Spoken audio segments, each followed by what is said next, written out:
Paraguay Rural, voz y sentimiento del hombre de campo. Buenos días, amigos productores. Bienvenidos a Paraguay Rural. En una visita a nuestro país tuvimos la oportunidad de compartir con el médico veterinario Gabriel Bo, máster en ciencias veterinarias, quien nos habla de las actualizaciones técnicas en la materia de IATF. Vamos al material.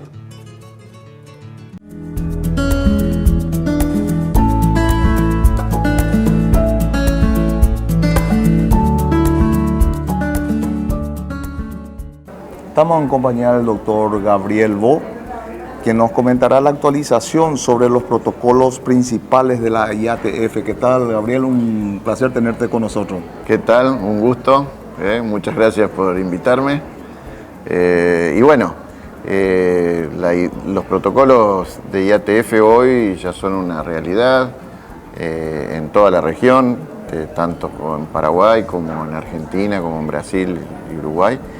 Y bueno, hemos tenido un buen proceso de aprendizaje que comenzó en el siglo pasado, digamos, en los fines de los 90 y con un crecimiento muy lineal a partir del año 2002, 2003 en adelante, ya con protocolos más sofisticados, más desarrollados y que están teniendo alto impacto en la productividad, no solamente en Argentina, sino también acá en Paraguay.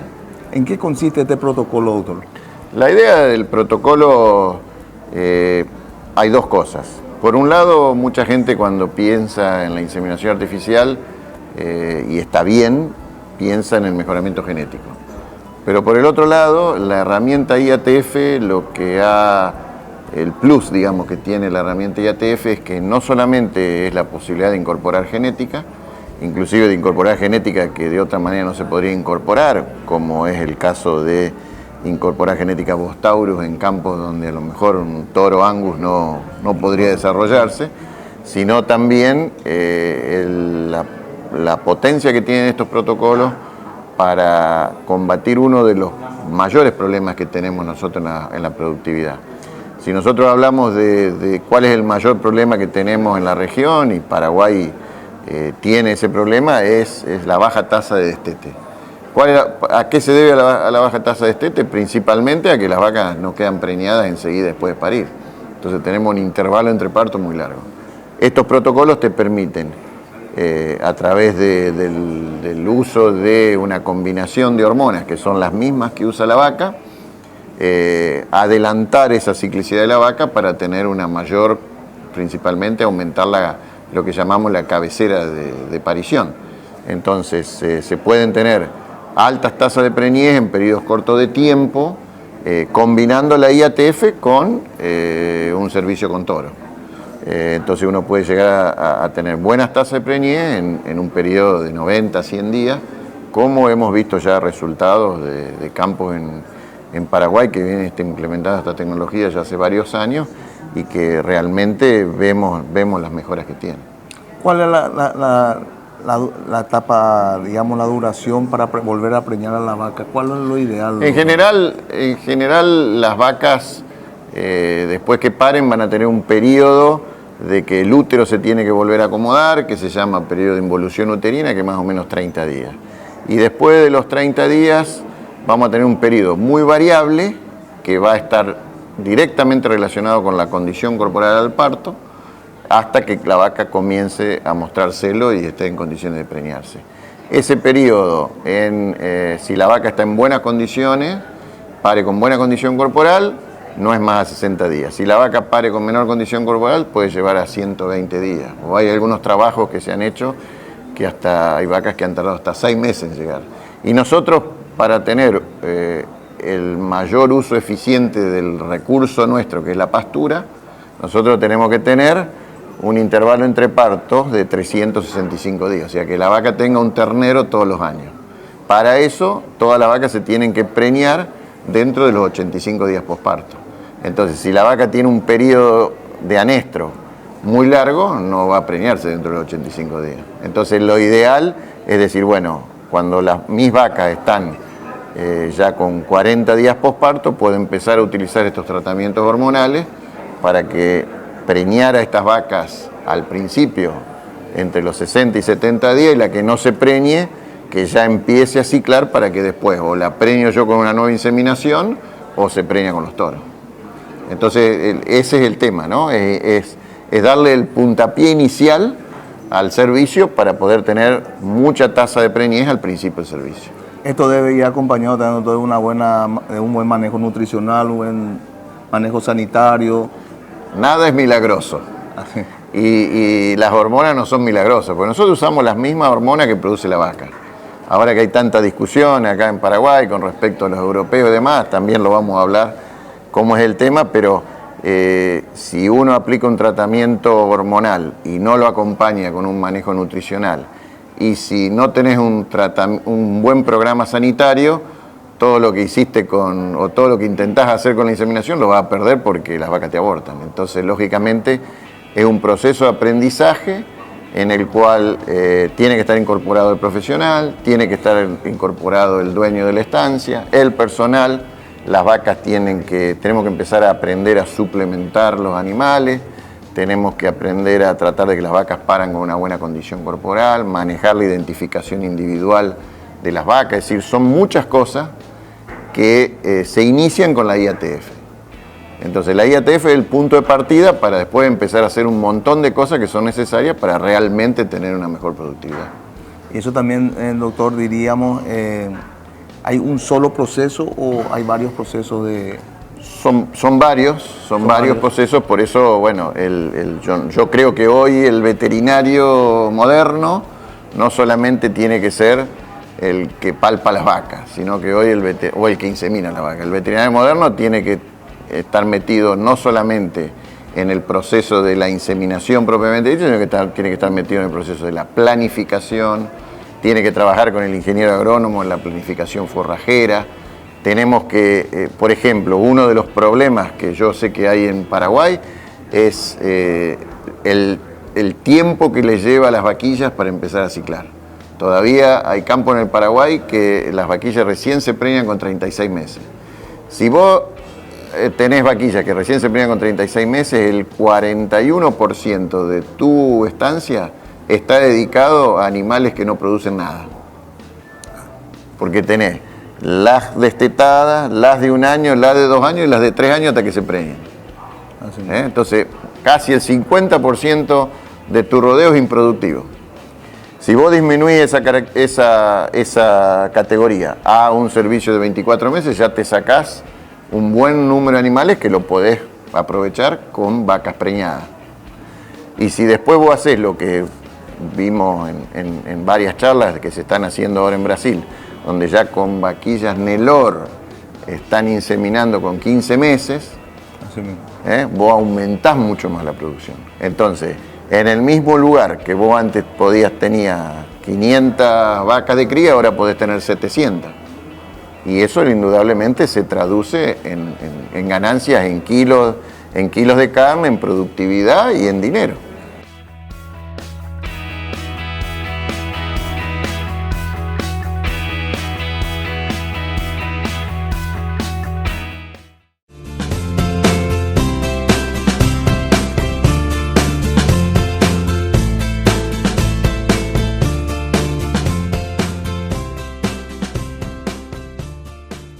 La genética juega un papel fundamental también, doctor. La genética juega un papel fundamental y la genética objetiva. Es decir, ahí a lo mejor a algunos caballeros no les gusta lo que voy a decir, pero la genética tiene que estar acompañada de números. Entonces, lo que ahora se viene también es la genómica, es la medición con EPD. Bueno, entonces eso lleva a que uno puede seleccionar ahora los toros sin necesidad de verlos. Prácticamente combinándole los números uno tiene que determinar cuál es el tipo de animal que uno quiere de acuerdo a las características que tiene su campo y decir, bueno, yo quiero más peso al destete o yo quiero vacas que tengan más leche, que me críen mejor los terneros. Bueno, cada uno definirá con su técnico cuál es el tipo de vaca de hacer y bueno, y eso es el real mejoramiento genético. Porque el otro, si no lo medimos, no lo podemos... Si nosotros no medimos algo, no lo podemos evaluar. Y si medimos y no lo evaluamos, de nada sirve. Entonces creo que cada vez más tenemos ese desafío. Tenemos que empezar a cambiar la mentalidad, es decir, dejar la mentalidad del ganadero tradicional, extractivo, el que nosotros llamamos a veces el cosechador de terneros, para ser un empresario que trabaja y que evalúa y que controla y que hace los procesos. Y la IATF ha sido, por lo menos, una herramienta que le ha permitido a muchos profesionales y a los productores también empezar a meterse en esas cosas y empezar a ver los beneficios que se pueden tener. ¿Eso hay un solo método a hacer o hay varios métodos No, de acuerdo a lo que el productor precise? Hay varios métodos. Hoy tenemos distintos protocolos. Los protocolos que más se usan en Latinoamérica por una cuestión de costos y de resultados son los protocolos a base de estradiol. Pero sabemos que estos protocolos no tienen una vida muy larga si le queremos vender a Europa. Estos protocolos, los niveles hormonales que se usan para los tratamientos son totalmente inocuos, no hay ninguna comprobación en ningún lugar del mundo, inclusive la Unión Europea, hay una resolución de un grupo de expertos de la Unión Europea de la década del 90 que dijo que los tratamientos con estradiol son inocuos para el ser humano, que ni siquiera es necesario 30 días para el consumo de la carne, que uno a los 48 horas ya puede consumir y no hay ningún problema, no da residuos en leche, pero es un tema político. Ya. Es un tema de la presión que cada vez hay más en Europa, de los grupos verdes, de los grupos medioambientalistas, y que ellos ven al estradiol como el cuco, digamos, para decirlo así, sinceramente. ¿Por qué? Porque se hicieron experiencias con ratones en la década en 1940 con dosis muy suprafisiológica y que daban la tendencia que el estradiol podría ser cancerígeno. Pero en las dosis no tienen nada que ver con lo que usamos las vacas. Nosotros usamos dosis totalmente fisiológicas y no hay ningún riesgo. Por eso yo le digo a la gente, coma la carne que no va a tener ningún problema. Nosotros no somos los cucos que le vamos a hacer que la gente empiece a hablar finito y esas cosas, porque no pasa nada con el estradiol. Pero tenés dos posibilidades. Cuando vos querés vender carne, ¿quién es el que tiene el poder? El que paga. Así y si el que paga no quiere que vos no trates las vacas con estradiol, hay que usar tratamientos alternativos. Y hoy, gracias a Dios, tenemos tratamientos alternativos que pueden llegar a reemplazar el uso de los protocolos con estradiol. A lo mejor van a ser un poquito más costosos, pero van a ser no tanta la diferencia. Y por suerte tenemos una herramienta muy importante, una herramienta hormonal muy importante para preñar las vacas de anestro, que se llama gonadotrofina coriónica equina. Y mientras nosotros podemos utilizar la gonadotrofina coriónica equina, en lugar de administrarle el estradiol, lo que vamos a hacer es darle esa hormona para que el folículo, que es el que va a ovular en la vaca, produzca ese estradiol y nos permita tener buenas tasas de preñez. Esto ya se está utilizando en varios países, doctor. Sí, en Uruguay, por ejemplo, ya se viene utilizando porque, bueno, sabemos todo que Uruguay directamente, como ellos participa, su mercado europeo es mucho más grande que el que tiene Argentina y Paraguay. Entonces, ellos decidieron directamente prohibir el uso del estradiol y ya vienen usando GnRH desde hace un año por lo menos. Y las experiencias que hemos visto de los investigadores uruguayos con respecto a las tasas de preñez con protocolos de IATF, utilizando con protocolos con GnRH, son muy parecidas a las que se tienen con los protocolos con estradiol. Bueno, habrá que hacer algunas adaptaciones en ganado más cebuino y qué sé yo, pero yo creo que la oportunidad está y lo que hay que hacer es perfeccionar. No es que se nos va a caer la IATF por hacer esto. En Argentina lo que se está haciendo ahora, por lo menos mientras tanto, es los campos que están certificados por la Comunidad Económica Europea están empezando a usar esos protocolos y el resto del país sigue usando el protocolo con estradiol. Bueno, doctor, para ir culminando, ¿algunas recomendaciones para el productor en todo este trabajo? Yo creo que la principal recomendación para el productor es tratar de asesorarse bien, tratar de trabajar con profesionales idóneos que lo puedan asesorar y medir. Y empezar a medir y a ver, y que no es solo hacer IATF. Porque yo trabajo con embriones desde hace, bueno, no quiero decir cuánto porque hace mucho, pero bueno, desde la década del 80 que trabajo con embriones. Y muchas veces uno se ve se encuentra con productores que quieren empezar a hacer embriones y capaz que no tienen ni un 50% de preñez en la estancia. Entonces, bueno, hay que empezar, no hay que empezar de la cabeza para los pies, sino de los pies a la cabeza. Entonces, creo que esto es un proceso de aprendizaje. La IATF permite iniciar ese proceso de aprendizaje y hay que asesorarse bien con los profesionales para ver cuál es el mejor protocolo a aplicar, qué es lo que te conviene, qué es lo que te conviene en cada categoría. Un buen plan sanitario es fundamental, porque si no vamos a preñar las vacas y después van a abortar y no tiene sentido. Y un muy buen plan nutricional. Un profesor mío, el doctor Ruben Maple de Canadá, siempre dice que la reproducción entra por la boca. O sea que sin nutrición no hay reproducción. Y eso creo que es el mensaje que tenemos que tener. Bueno, doctor, desde ya muchas gracias por su tiempo y esperamos contar con ustedes muy pronto. Bueno, muchas gracias a vos y muchas gracias a la audiencia.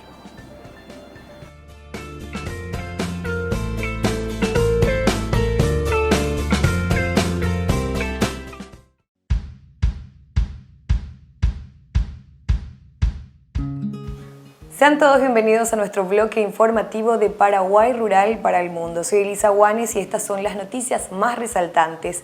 Hablamos de las lluvias que favorecen la reactivación en lo que hace a ganadería. Las lluvias generalizadas de la primavera y las señales de recuperación del mercado internacional de la carne están reactivando el negocio ganadero con correcciones alcistas en los precios de las haciendas gordas, terminadas y de reposición. El presidente de la Asociación de Criadores del Brangus de Paraguay, Miguel Reinau, comentó que las mejores condiciones del clima están impactando positivamente en los campos y los animales, donde el sector empieza a tomar una mejor posición comercial. Esta situación ha hecho que el precio del ganado empiece a mejorar, apuntó. Actualmente el mercado de hacienda de exportación marcó una suba de precios en la última semana de 30 centavos del dólar por kilo carcasa, llegando a 3,10 para los machos y vaquillas y 2,70 dólares para las vacas. Reinau también reconoció la firme posición de las gremiales ante la baja de los valores del ganado gordo y consideró que el negocio ganadero tiene que ser justo para que el productor reciba el precio que corresponde y pueda seguir invirtiendo en el desarrollo del sector ganadero. Buenas estrategias ayudan a minimizar los riesgos en la producción de trigo.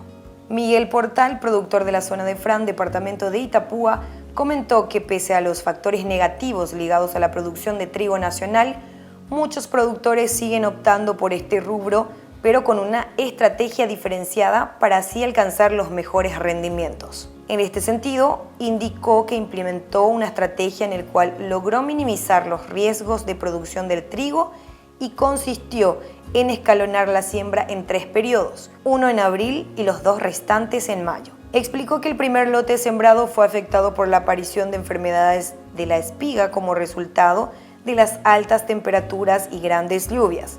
No obstante, resaltó que lo que ayudó a mitigar los impactos fue el uso de cura semillas y el control permanente. Además mencionó que no hay mucha diferencia entre invertir en un trigo de calidad y otro de no tan buena calidad, por lo que para minimizar los riesgos siempre es mejor optar por la primera opción, sumada a una buena estrategia de adaptación del cultivo a la zona productiva y jugar con la época de siembra. Pasamos a otra información, esto tiene que ver con el trabajo que está haciendo la APCO buscando mejorar el sector ovino. Desde la Asociación Paraguaya de Criadores de Ovinos se encuentran enfocados en el fortalecimiento del Departamento Técnico y de Registros del Plan de Mejoramiento Ovino Nacional en Alto Paraná. Para ello, la APCO realizó recientemente una serie de capacitaciones a través de jornadas técnicas en el distrito de Naranjal, específicamente sobre el padrón racial de la raza Santa Inés, según el presidente de la asociación, Nicolás Peña. Los cursos fueron destinados a técnicos del sector. La raza ovina Santa Inés es oriunda del nordeste de Brasil, obtenida del cruzamiento de ovejas deslanadas nativas, predominantemente de origen africano, con carneros de diferentes razas, entre ellas la bergamasía, buscando así posicionarse en el país como estandarte en la producción nacional.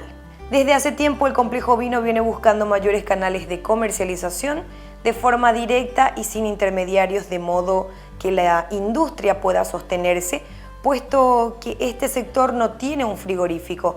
Es lo que le hace falta para que puedan seguir las negociaciones y que el rubro ingrese en las góndolas de los supermercados. Paraguay no suscribirá ningún acuerdo que afecte al sector ganadero. El ministro Santiago Moisés Bertoni habló respecto al acuerdo y manifestó que el país tiene la posición firme de no suscribir ningún acuerdo ambiental que ponga en riesgo el sistema productivo del territorio nacional. Te proponen una reducción del 30% en el sector ganadero, pero no te dicen cómo. Entonces, hasta que no tengamos esa claridad suficiente, no vamos a avanzar sobre los acuerdos.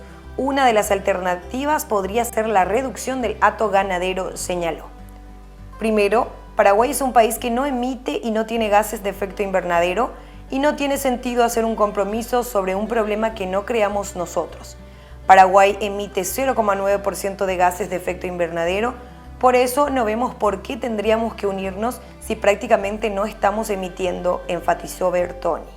El metano es un poderoso gas de efecto invernadero que, según un informe publicado, señala que 5 de las cárnicas más grandes del mundo y 10 de los mayores grupos lácteos del planeta emiten conjuntamente lo mismo que toda la Unión Europea, que es del 83%. La agricultura y ganadería no emiten y no tienen la capacidad de emitir efectos invernaderos, aseguró el ministro de Agricultura sobre Paraguay. Creemos que nuestra métrica es diferente a lo que quieren imponernos, resaltó. Paraguay terminó de exportar el saldo de soja zafra 2021-2022. Al cierre de octubre, Paraguay prácticamente terminó de exportar el poco remanente de la zafra pasada, tanto de soja en grano como de aceite y pellets. Al igual que en los meses anteriores, la considerable merma de la producción registrada en la campaña 2021-2022 a causa de la histórica sequía sigue impactando en los envíos de este commodity. Hasta el mes de octubre fueron exportadas 2.2 millones de toneladas de soja en grano, es decir, 3.6 millones menos que el mismo periodo de 2021. La licenciada Sonia Tomasone, asesora del comercio exterior de Capeco, explicó que esta disminución es el reflejo de la gran merma en la producción de la zafra pasada. Indicó que durante el mes de octubre se exportó el poco remanente tanto del grano como del aceite y pellets. Esta reducción de las exportaciones significó que 1.579 millones de dólares dejaron de ingresar a la economía del país. En cuanto a los destinos, Argentina sigue siendo el principal destino del grano con 74% del total enviado. Le siguen Brasil con 18%, Rusia 9% y otros mercados de extrazona como ser Estados Unidos, Canadá, Corea del Sur con un menor volumen. Estas han sido todas las noticias de Paraguay Rural para el Mundo. Les agradecemos por su preferencia. Nos volveremos a encontrar en una próxima emisión. Hasta luego.